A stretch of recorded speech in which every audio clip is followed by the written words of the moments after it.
A9 ನ್ಯೂಸ್ಗೆ ಸ್ವಾಗತ. ನಾನು ಅಮೀನ್ ಶೇಖ್. ಶ್ರೀ ಕ್ಷೇತ್ರ ಧರ್ಮಸ್ಥಳ ಗ್ರಾಮಾಭಿವೃದ್ಧಿ ಯೋಜನೆಯ ಅಡಿಯಲ್ಲಿ ಜ್ಞಾನ ವಿಕಾಸ ಕಾರ್ಯಕ್ರಮದ ಅಡಿಯಲ್ಲಿ ಕ್ಷೇತ್ರ ಅಧ್ಯಯನ ಪ್ರವಾಸ ಹಮ್ಮಿಕೊಂಡಿದ್ದು, ಈ ಕಾರ್ಯಕ್ರಮದಲ್ಲಿ ಅಫಜಲ್ಪುರ್ ಕೃಷಿ ಅಧಿಕಾರಿ ಶ್ರೀಕಾಂತ್ ರಾಹುಲ್, ಜಿಲ್ಲಾ ಸಮನ್ವಯ ಅಧಿಕಾರಿ ಶ್ರೀಮತಿ ಸುವರ್ಣ ಹೊನ್ನಳ್ಳಿ, ವಿಜಯಪುರ 2 ತಾಲೂಕು ಜ್ಞಾನ ವಿಕಾಸ ಸಮನ್ವಯ ಅಧಿಕಾರಿ ಶ್ರೀಮತಿ ನಿವೇದಿತಾ ಹಿರೇನವರ್, ಸೇವಾ ಪ್ರತಿನಿಧಿಗಳು, ಕೇಂದ್ರದ ಸ್ವಸಹಾಯ ಸಂಘದ ಸದಸ್ಯರು ಈ ಸಂದರ್ಭದಲ್ಲಿ ಉಪಸ್ಥಿತರಿದ್ದರು. ತದನಂತರ ಸ್ವ ಉದ್ಯೋಗ ಘಟಕ ಮಹಿಳಾ ಪೊಲೀಸ್ ಠಾಣಾ ಕೇಂದ್ರ ಭೇಟಿಯನ್ನ ನೀಡಿ ಐತಿಹಾಸಿಕ ಸ್ಮಾರಕಗಳ ಭೇಟಿಯನ್ನ ಮಾಡಿಸಲಾಯಿತು.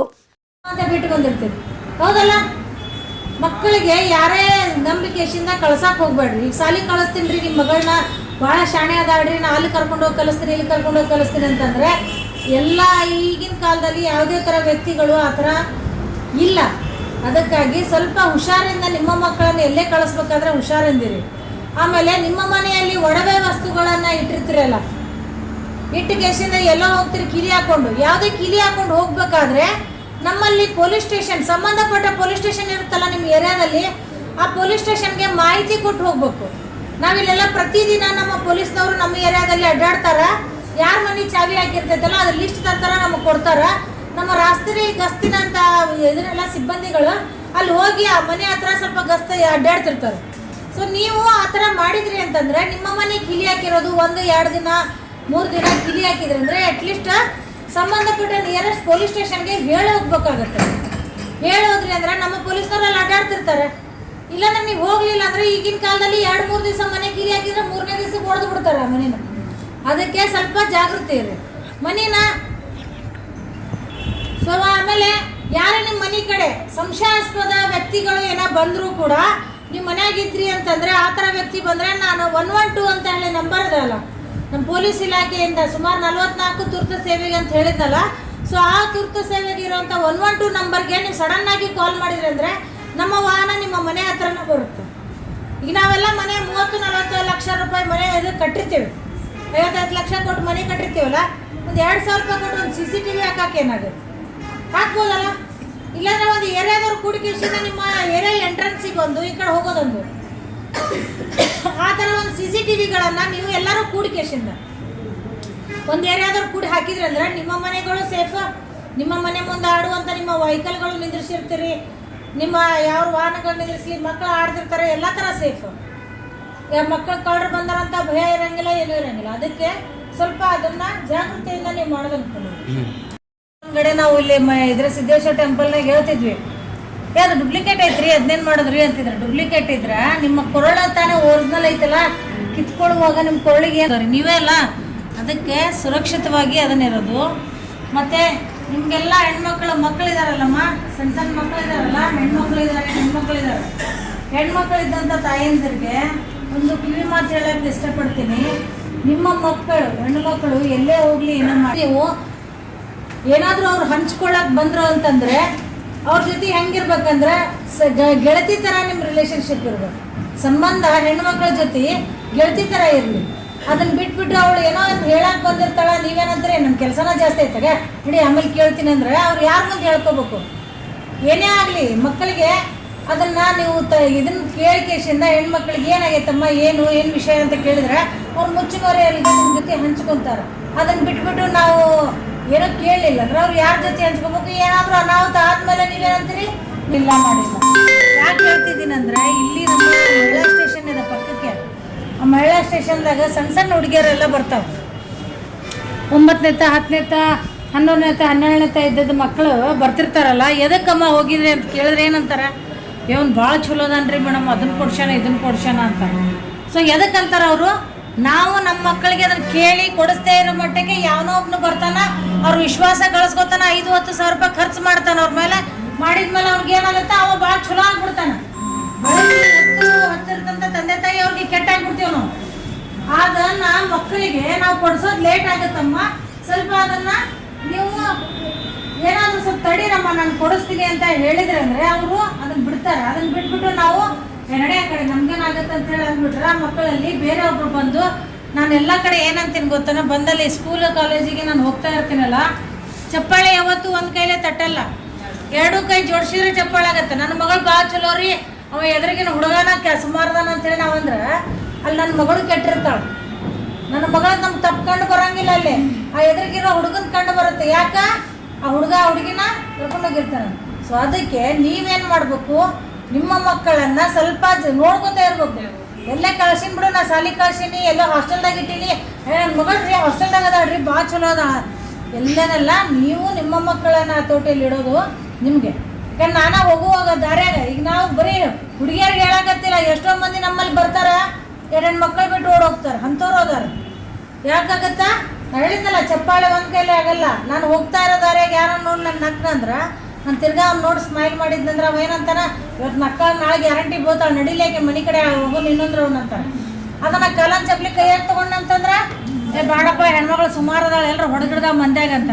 ಸೊ ಆ ನಿಮ್ಮ ಕಡೆ ಅದು ಒಂದು ನಿಮ್ಮದು ಇದನ್ನು ಸ್ಟ್ರಾಂಗ್ನೆಸ್ ಇತ್ತಂದ್ರೆ ನಿಮ್ಗೆ ಯಾರು ಏನು ಮಾಡೋಕ್ಕಾಗಲ್ಲ.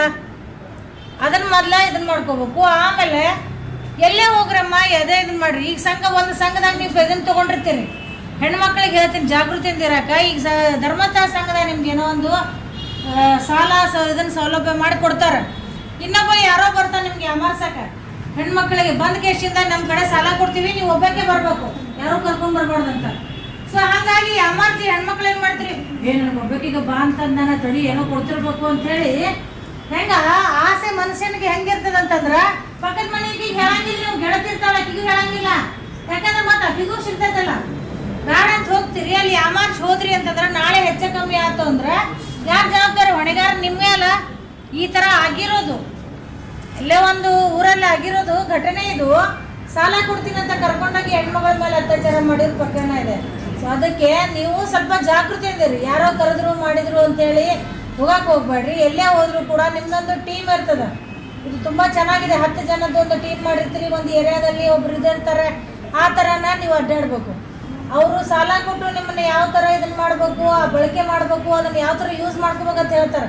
ಬಟ್ ನಮ್ಮಲ್ಲಿ ಕಾನೂನದ್ದು ಏನೈತಿ, ನಮ್ಮ ಠಾಣೆಯಲ್ಲಿ ಪ್ರತಿಯೊಂದು ಪ್ರಕರಣಗಳ ಬಗ್ಗೆ ಆಗಲಿ, ಈಗ ನಮ್ಮ ಸರ್ ಇದ್ದರು CPS ಸರ್, ಅವರು ನಮ್ಮ ಠಾಣೆಗೆ ಒಬ್ಬರು ಮುಖ್ಯಸ್ಥರು, ಅವ್ರು ಹೇಳ್ದಂಗೆ ನಾವು ಕೇಳಬೇಕಾಗತ್ತೆ. ಸೊ ನೀವು ಒಂದು ಟೀಮ್ನಲ್ಲಿ ನಿಮ್ದೊಂದು ಲೀಡ್ರ್ ಹೇಳ್ದಂಗೆ ನೀವು ಕೇಳ್ಕೊತ ಹೋದ್ರಿ ಅಂತಂದರೆ ನಿಮ್ಗೆ ಯಾವುದೇ ಥರದ್ದು ತೊಂದರೆಗಳು ಆಗಲ್ಲ. ಮೇಲಾಗಿ ನಿಮ್ಮ ಮಕ್ಕಳಿಗೆ ಪ್ರತಿಯೊಂದು ಮಕ್ಕಳಲ್ಲಿ ಅರಿವುಗಳನ್ನು ಮೂಡಿಸೋದು. ನಿಮ್ಮ ಮಕ್ಕಳಿಗೆ ಈಗ ನಾವು ಎಲ್ಲ ಸ್ಕೂಲ್ ಕಾಲೇಜಿಗೆ ಹೋದ್ಮೇಲೆ ಒಳ್ಳೆತನದಿಂದ ಯಾರು ನಿಮ್ಮನ್ನ ಮುಟ್ತಾರೆ, ಗುಡ್ ಟಚ್ ಬ್ಯಾಡ್ ಟಚ್ ಅಂತ ಹೇಳ್ತೀವಿ ನಾವು. ಅಂದರೆ ಮುಟ್ಟೋದ್ರಲ್ಲಿ ಕೂಡ ಮಕ್ಕಳಿಗೆ ಅದು ಯಾವುದು ಒಳ್ಳೆತನದಿಂದ ಮುಟ್ತಾನೋ, ಯಾರೋ ಒಬ್ಬರು ಟೀಚರ್ ಆಗಲಿ ಪಕ್ಕದ ಮನೆಯವನಾಗಲಿ ಮುಟ್ಟಿದ ನಮ್ಮ ಮಗಳಿಗೆ ಅಂತಂದ್ರೆ ಅದು ಆ ಮಕ್ಕಳಿಗೆ ಮುಜುಗರ ಆಗುವಂಗೆ ಇರಬಾರ್ದು. ನಮ್ಮ ಮತ್ತಂದ್ರೆ ಆ ಮಕ್ಕಳಿಗೆ ಏನು ಅನ್ಸುತ್ತೆ, ಒಂಥರ ಅಸಹ್ಯ ಅನಿಸುತ್ತೆ. ಮತ್ತು ಅಕ್ಕಪಕ್ಕ ಮನೆಯಲ್ಲಿ ನೀವು ಯಾರಾದರೂ ಏನಾದರೂ ತೊಗೊಂಡು ಬಾ ಅಂತಂದರೆ, ಹೇಯ್ ಆ ಅಂಕಲ್ ಹೇಳಕತ್ತನ, ಅವನು ನಿಮ್ಮ ಅಣ್ಣನ ಸಮಾನ, ಅವ್ರ ಕಾಕ ಸಮಾನ, ಹೋಗಿ ಕೊಟ್ಟು ಬಾಲ, ಒಳಗೋಗಲ್ಲ ಇಟ್ಟು ಬಾಲ ಅಂತೇಳಿ ಒತ್ತಾಯ ಮಕ್ಕಳಿಗೆ ಮಾಡಬೇಡ್ರಿ. ಯಾಕಂದ್ರೆ ಪಕ್ಕದ ಮನೆಯಾಗಿರೋ ಒಂದು ಯಾವ ಹುತ್ತನಾಗ ಯಾವ ಹಾವು ಇರ್ತದೆ ಗೊತ್ತಾಗಂಗಿಲ್ಲ. ನಿಮ್ಮ ಮಗಳಿಗೆ ಕರ್ಕೊಂಡು ನಾಳೆ ಒಳಗಡೆ ಏನಾದರೂ ಅನಾಹುತ ಆತಂದರೆ ಅದು ಕೊನೆಗಾರ ನೀವೇ ಆಗುತ್ತೆ, ಕಳಿಸಿದವ್ರು ನೀವೇ ಇರ್ತೀರಿ.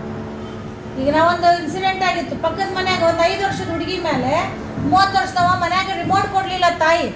ರಿಮೋಟ್ ಕೊಡ್ಲಾರ್ದಕ್ಕ ಮಗು ಅಳ್ಕೊತ ನಿಂತಾಗ ಪಕ್ಕದ ಮನೆ ಅದನ್ನೇ ಅಡ್ವಾಂಟೇಜ್ ಮಾಡಿಕೊಂಡು ಬಾಪಿ ನಾ ಕೊಡ್ತೀನಿ ಅಂತೇಳಿ ಹಚ್ಕೊಡ್ತೀನಿ ಅಂತೇಳಿ ಆ ಮಗುನ ಕರೆದು ಅದ್ರ ಮೇಲೆ ಅತ್ಯಾಚಾರ ಮಾಡಿದ್ದ.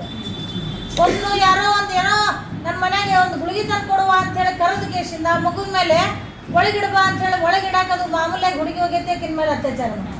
ಸೊ ಹೆಂಗಾಗತ್ತಂದ್ರೆ ಮಕ್ಕಳನ್ನ ಯಾವ ಥರ ಮನುಷ್ಯರಿಗೆ ಬರೀ ಮಕ್ಕಳಿಗೆ ಮತ್ತು ಟೀನೇಜ್ ಹುಡುಗಿಯರಿಗೆ ಅಷ್ಟೇ ಇದನ್ನು ಮಾಡ್ಕೋದ್ರ ಅಂತಲ್ಲ. ಒಂದು 5 ವರ್ಷ ಮಗು ಹೊಡೆದದ್ದು 60-70 ವರ್ಷದ ಮುದುಕಿತನ ಯಾರೂ ಸೇಫ್ ಅಲ್ಲ.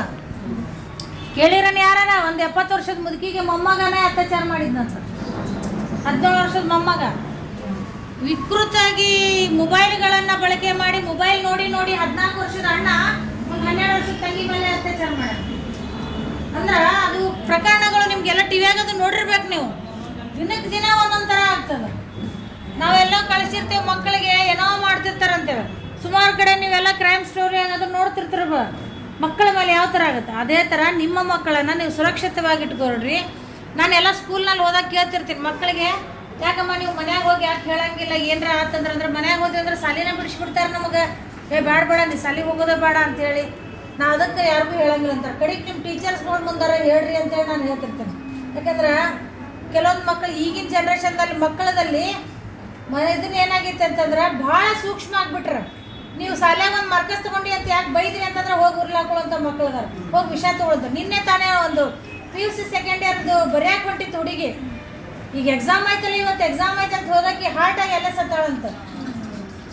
ಸೊ ಮಕ್ಕಳಲ್ಲಿ ಭಯ ಮೂಡಿಸ್ಬೇಡ್ರಿ, ನೀ ಪಾಸ್ ಆಗಬೇಕು, ನೀನು ಮಾರ್ಕಸ್ ಇಷ್ಟ ತರಬೇಕಲ್ಲ, ನೀನು ಅದ್ರಾಗ ಎಷ್ಟು ತಿಳ್ಕೊಂಡಿ ಅಂತ ಮುಖ್ಯ ಅಮ್ಮ. ನೀ ಏನ ಮಾಡು, ಒಟ್ರೆ ನಿನ್ನ ತಲೆಯಾಗ ಎಷ್ಟೈತೆ ಅಷ್ಟು ಬರೆದು ಬಾ ಅಂತೇಳಿ ಅನ್ರಿ. ಯಾಕಂದ್ರೆ ಮಕ್ಕಳು